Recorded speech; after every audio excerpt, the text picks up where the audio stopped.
नमस्कार, penalty corner में आपका स्वागत है। राजस्थान का चुनाव तो हो चुका, पर देश में अलग अलग चरण में अलग अलग जगह पर चुनाव हो रहा है। राजस्थान के मुख्यमंत्री भजन लाल शर्मा, जब राजस्थान में चुनाव था तो एक शहर से दूसरे शहर, एक कस्बे से दूसरे कस्बे या तो रोड शो कर रहे थे या सभाएं कर रहे थे। अब कल जाकर उन्होंने कलकत्ता में रोड शो किया। कोलकाता में मारवाड़ी समुदाय बहुतायत में है और वहाँ भी इस तरह की परिषद बनी हुई है, सुजानगढ़ परिषद, सरदार शहर परिषद, चूरू परिषद, 56 परिषदें बनी हुई ऐसी, और बहुत ही संगठित है वहाँ पे मारवाड़ी। उनके वोट भी बहुत इंपॉर्टेंट है, बड़ी संख्या में है।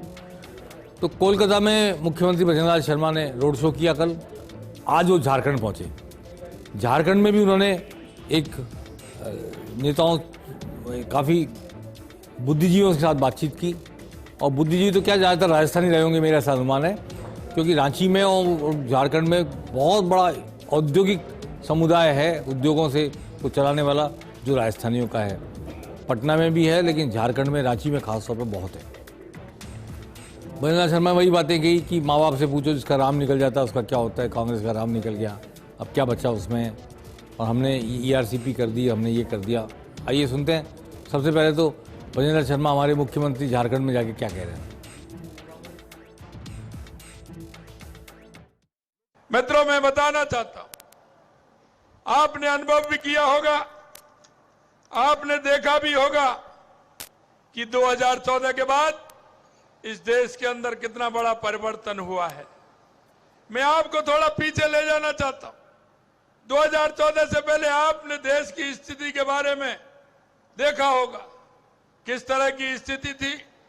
आए दिन भ्रष्टाचारी भ्रष्टाचार होते थे, और वो भी भ्रष्टाचार ऐसे होते थे कि उनको गिना नहीं जाता था। अखबार के अंदर अगर पहले पृष्ठ पर खबर होती थी तो भ्रष्टाचार की होती थी, अगर दूसरी खबर होती थी तो वो आतंकवाद की होती थी। देश के अंदर किसी भी शहर में, किसी भीड़ वाले इलाके में आतंकी आते थे, आतंकवाद करके चले जाते थे, कहीं बम फोड़ करके चले जाते थे, तो कहीं ना कहीं किसी सैनिक का सिर काट करके सीमा पर ले जाते थे। यह स्थिति देश के अंदर होती थी। चलिए, ये तो राजस्थान के बाहर चुनाव प्रचार हो रहा है, लेकिन कुछ बात राजस्थान की कर लेते हैं जहां चुनाव हो चुका है। एक तो हर तरफ लोग ये बात करते हैं 25 की हैट्रिक लगेगी या नहीं। पहला सवाल लोगों का आजकल बातचीत में होता है जब से मतदान पूरा हुआ। और माहौल ऐसा बन गया है कि एक बड़ा वर्ग ऐसा है जिसको अगर आप कहो कि नहीं 25 हैट्रिक नहीं बनेगी, तो आपको ऐसे लोग घूर के देखते हैं जैसे ये देशद्रोही कहाँ से आ गया। तो कोई बात नहीं, ऐसी रेल की डिब्बों में, मेट्रो में, बसों में ऐसी चर्चाएं खूब चल रही है जगह जगह।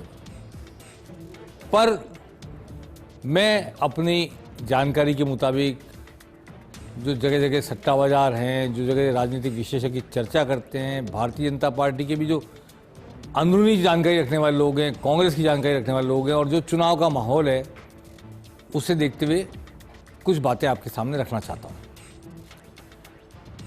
ऐसा माना जा रहा है कि 25 में से 6 सीट है जहां भारतीय जनता पार्टी की विजय की आशा पर थोड़ी धुंध जमी हुई है। ये सीटें हैं दौसा, करौली, सवाईमाधोपुर, क्षमा करें, करौली धौलपुर, चूरू और झुंझुनू, और बाड़मेर जैसलमेर और बांसवाड़ा डूंगरपुर।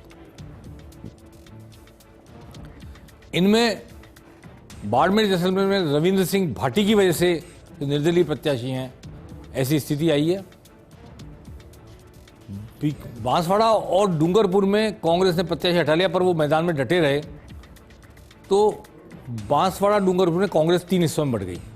एक वो लोग जिन्होंने पार्टी आलाकमान के निर्देश पर बाप का साथ दिया, भारतीय आदिवासी पार्टी के राजकुमार रोत का साथ दिया, ताकि कांग्रेस छोड़ के भाजपा में गए महेंद्र सिंह मालवीय हार सकें। एक वर्ग वो था जो बाप को नहीं पनप देना चाहता था, कांग्रेस को जिंदा रखने की कोशिश में था।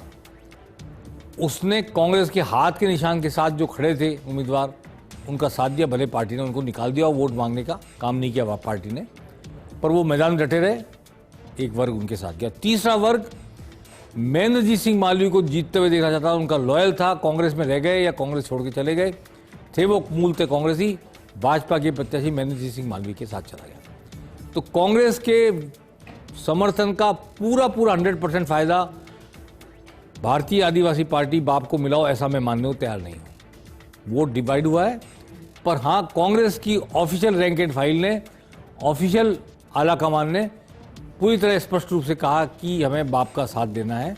भले बाप ने दूसरी जगह से प्रत्याशी हटाए या नहीं हटाए, पर यहाँ महेंद्रजीत सिंह मालवीय को हराने के लिए एंटी महेंद्रजीत सिंह मालवीय वोट या एंटी भाजपा वोट को डिवाइड होने से रोकना है।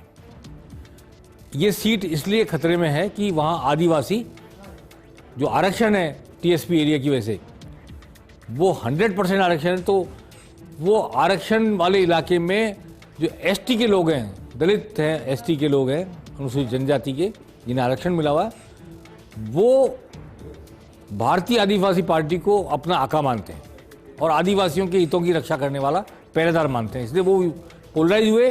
बाकी लोग आगे दूसरी तरफ महेंद्रजीत सिंह मालवीय की तरफ गए, तो वहाँ बीजेपी की सीट को लेकर थोड़ी आशा कम लग रही है लोगों को, क्योंकि आदिवासी जनजाति के वोट पोलराइज हो गए।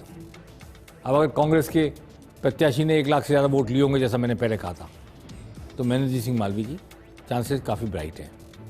परंतु जो सूचना आ रही है वो ये आ रही है कि कांग्रेस के वोट 3 हिस्सों में डिवाइड हुए और बाप का साथ भी दिया कांग्रेस के लोगों ने, इसलिए इस सीट पर।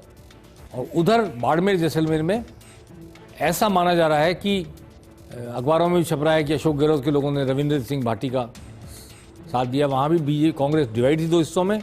हरीश चौधरी, हेमाराम चौधरी सब उम्मीदवार बेनीवाल के साथ थे, जो कांग्रेस का ऑफिशियल प्रत्याशी था। परंतु इन दोनों के खिलाफ कांग्रेस में जो वर्ग है, जिसे गहलोत का लॉयलिस्ट माना जाता है, ऐसा माना जा रहा है कि उन्होंने रविंद्र सिंह भाटी का साथ दिया। अब हर आदमी ये पूछता है, तो मैं ये बात भी स्पष्ट करना चाहता हूँ कि कई बार कहते हैं लोग कि जाट इधर चले गए, राजपूत इधर चले गए, बनिया बामन इधर चले गए। कोई भी जाति पूरी समग्र रूप से एक तरफ नहीं जाती कभी भी, उसके 60-70% लोग एक तरफ जाते हैं, लेकिन उनके हर जाति के अंदर भी उनके एंटी रिवर्स लोग होते हैं। चाहे सरपंच के चुनाव में रिवर्स हुए हों, चाहे किसी भी जगह हुए, प्रधान के चुनाव, हर जातीय समुदाय का कि 2 वर्ग हर गांव में मिलेंगे आपको। एक वर्ग एक के साथ जाएगा, चाहे वो बड़ा वर्ग होगा, तो मान लेंगे कि वो जाति उस पार्टी के साथ चलेगी, लेकिन एक छोटा वर्ग हर जगह होता है जो दूसरी जगह जाता है। इसलिए किसी जाति के लिए 100% किसी तरफ जाना कोई बताता है तो वो राजनीतिक रूप से गलती कर रहा है। अब मैं आपको बताना चाहता हूँ कि इस चुनाव में बीजेपी में भी बहुत सारे लोगों ने, प्रत्याशियों ने शिकायत की है बीजेपी कार्यकर्ताओं में काम नहीं करने की, उसका खुलासा भी होगा। लेकिन कांग्रेस में काफ़ी सारी शिकायतें, प्रहलाद गुंजल ने कोटा से ज़बरदस्त शिकायत की है कि कांग्रेस के बड़े दिग्गज उनका साथ नहीं दे रहे थे। रामचंद्र चौधरी अजमेर के प्रत्याशी ने कांग्रेस में शिकायत की है कि उनका एक ग्रुप विशेष ने साथ नहीं दिया। हनुमान बेनीवाल ने साथ ये शिकायत की है कि हनुमान बेनीवाल का भी कांग्रेस ने गठबंधन होने के बावजूद वहाँ के कार्यकर्ताओं ने और नेताओं ने साथ नहीं दिया है। राजकुमार रोत ने भी ऐसी शिकायत की है, जो मैं पहले कह चुका कि वहाँ पर 2-3 हिस्सों में बटी थी कांग्रेस। ये ऐसी शिकायत प्रताप सिंह खाचरियावास ने जयपुर के कार्यकर्ताओं को, जयपुर की टीम को लेके भी की है, बीजेपी कांग्रेस के लोगों को लेके, कि उन्होंने पूरी ताकत नहीं लगाई या पूरी तरह से साथ नहीं आए वो उनके। ऐसी शिकायतें ललित यादव ने भी की है अलवर से, और कौल धौलपुर से भजनलाल जाटव ने भी की है। देखिए, कांग्रेस में चाहे वो सत्ता में है तो भी और सत्ता में नहीं है तो भी गुटबाजी रहती है। बीजेपी में जरूर है, जब सत्ता नहीं होती है और सत्ता पाने की लालसा होती है तो सारे गुट एक हो जाते हैं, या आला कमान निर्देश पे एक हो जाते हैं, संघ के निर्देश पे एक हो जाते हैं, मोदी के कहने पे एक हो जाते हैं। कई मुद्दों पर वो एकजुटता के कई बहाने हैं, वहाँ पे कई कारण हैं। पर कांग्रेस के लोग जब कुछ हाथ में नहीं है, सड़क पर खड़े हैं, तो भी अगर कोई सत्ता मिलने की उम्मीद होती है तो भी वो भीतरघात करते हैं, अपने कैंडिडेट को टांग पकड़ के नीचे खींच लाते हैं, इररेस्पेक्टिव ऑफ दिस फैक्ट कि अगर वो जीत जाए तो पार्टी का नाम होगा, पार्टी का वजूद कायम होगा, पार्टी के सांसद होंगे तो उनके कई काम होंगे, इसका कोई परवाह नहीं करते। कांग्रेस सत्ता खो चुकी है राजस्थान में, केंद्र में विपक्ष में है, बहुत बुरी स्थिति है कांग्रेस की। उसके बावजूद कांग्रेस के कार्यकर्ता अगर हमें टिकट नहीं मिला या हमारे नेता को नहीं मिला, दूसरे को मिला है, तो उसका साथ देने को तैयार नहीं होते हैं। बीजेपी में इसका थोड़ा उल्टा है। हालांकि बीजेपी में ऐसी शिकायत आ रही है कि पन्ना प्रमुखों ने और बहुत सारे लोगों ने उतनी सक्रियता से काम नहीं किया वोटर को निकालने का। उसके कई कारण है, इस पर फिर किसी दिन चर्चा करेंगे।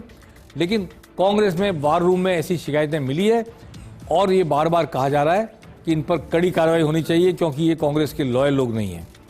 अब आपको निर्वाचन आयोग से एक बड़ी खबर बताता हूं। पूरे राजस्थान में केवल एक सीट पर, एक बूथ पर दोबारा चुनाव होगा। वो सीट है अजमेर की लोकसभा सीट, जिसमें मसूदा विधानसभा क्षेत्र में एक गांव है नांदसी, राजकीय उच्च माध्यमिक विद्यालय नांदसी के मतदान केंद्र संख्या 195 पर 2 मई को सुबह 7 बजे से शाम 5 बजे तक मतदान होगा दोबारा। इस बूथ पर इसलिए दोबारा मतदान होगा कि एक 17A रजिस्टर होता है जिसमें मत देने वालों का लेखा जोखा रखा जाता है। वो रजिस्टर या तो भरा नहीं गया या वो रजिस्टर गायब हो गया। इसलिए चुनाव आयोग ने, हालांकि वो दिन भी हमने देखे हैं कि एक विधानसभा क्षेत्र में या एक लोकसभा क्षेत्र में 50-50 बूथों पर रीपोल होता था, बूथ कैप्चर हो जाते थे, वोट लूट लिए जाते थे, मतपेटी तब होती थी, मतपेटी उठा के ले जाते लोग। अब इतना रिफॉर्म हो गया है और इतनी अच्छी व्यवस्थाएं हो गई हैं, लेकिन एक चूक की वजह से इस मतदान केंद्र पर दोबारा मतदान होगा। अजमेर लोकसभा सीट की मसूदा विधानसभा क्षेत्र में राजकीय उच्च माध्यमिक विद्यालय नांदसी के कमरा नंबर 1 में बूथ नंबर 195 पर 2 मई को दोबारा मतदान होगा। ये अजमेर की सीट की बात है। अब हम बात करते हैं कांग्रेस की दिल्ली की। दिल्ली में अरविंदर सिंह लवली, कांग्रेस के प्रदेश अध्यक्ष, ने इस्तीफा दे दिया था कल। वो आपके साथ हुए गठबंधन से नाराज थे। गठबंधन तो काफी पहले हो गया था, लेकिन नाराजगी कल निकल कर आई सामने। कांग्रेस ने आज देवेंद्र यादव को कार्यकारी अध्यक्ष बना दिया। देवेंद्र यादव इस वक्त पंजाब के प्रभारी हैं और पहले राजस्थान के सह प्रभारी रह चुके हैं। तो पंजाब के प्रभारी देवेंद्र यादव को, जो राजस्थान के सह प्रभारी रह चुके हैं, उन्हें आज दिल्ली प्रदेश कांग्रेस का कार्यकारी अध्यक्ष बनाया गया है। क्योंकि सामने है चुनाव लोकसभा के, आपके साथ गठबंधन है, कांग्रेस भी चुनाव लड़ रही है वहाँ पर, और ख़ासतौर पर चांदनी चौक सीट बहुत ही प्रेस्टिजियस सीट है, जिस पर कांग्रेस की जेपी अग्रवाल चुनाव लड़ रहे हैं, पहले सांसद रह चुके हैं। ऐसे ही एक सीट पर मनोज तिवारी बीजेपी के, उनके सामने कन्हैया कुमार जेएनयू के लीडर से निकले हुए छात्र नेता, वो चुनाव लड़ रहे हैं। इम्पॉर्टेंट चुनाव है और केजरीवाल जो आपके मुख्यमंत्री हैं दिल्ली सरकार के, जेल में बंद हैं। इसलिए अरविंदर सिंह लवली के इस्तीफे के बाद कांग्रेस ने एक दिन भी अध्यक्ष के पद को खाली रखना उचित नहीं समझा। चुनाव सामने था तो तुरंत प्रभाव से देवेंद्र यादव की कार्यकारी अध्यक्ष के रूप में नियुक्ति कर दी गई। देखना है किस तरह वो काम संभालते हैं, किस तरह चुनाव में परफॉर्म करते हैं और उनके नेतृत्व में कांग्रेस कैसा करके दिखाती है दिल्ली की सीट पर। तो अब हम निरंतर बात जारी रखें। देश भर में कुछ कुछ होता है, कहीं कहीं होता है और पता चलता रहता है सबको। कर्नाटक में जो कांड हुआ है देवेगौड़ा के पोते का, उसकी पूरे देश में चर्चा है, कर्नाटक में चर्चा है, और राष्ट्रीय महिला आयोग ने सीरियस एक्शन के बारे में जानकारी प्राप्त की है, करने की कोशिश की है। कर्नाटक सरकार भी कर रही है। पूरे देश में इस एक अकेले कांड की, देश के एक प्रधानमंत्री का पोता किस हद तक चला गया कथित तौर पर, जो वीडियो आया उनका, अश्लील वीडियो आया कथित, उनसे क्या होता है, क्या दिखता है, ये कहा नहीं जा सकता, शब्दों में बयान नहीं किया जा सकता। पूरे देश की नज़रें इस बात पर रहेंगी। जेडीएस ने, देवेगौड़ा की पार्टी ने उन्हें निलंबित कर दिया है, लेकिन कारण बताओ नोटिस दिया है। वो प्रत्याशी भी है वहाँ पर एक सीट पर जेडीएस के। देखना पड़ेगा कि उनके चुनाव पर अब क्या असर पड़ता है और पूरे कर्नाटक में चुनाव पर, लोकसभा चुनाव पर क्या असर पड़ता है, क्योंकि जेडीएस बीजेपी के साथ मिलकर चुनाव लड़ रही है। पेनल्टी कॉर्नर में आज बस इतना ही। हम फिर हाजिर होंगे, आपसे जानकारी साझा करते रहेंगे, बताते रहेंगे कहाँ क्या घट रहा है और किस घटना के पर्दे के पीछे क्या, पर्दे के आगे क्या। नमस्कार।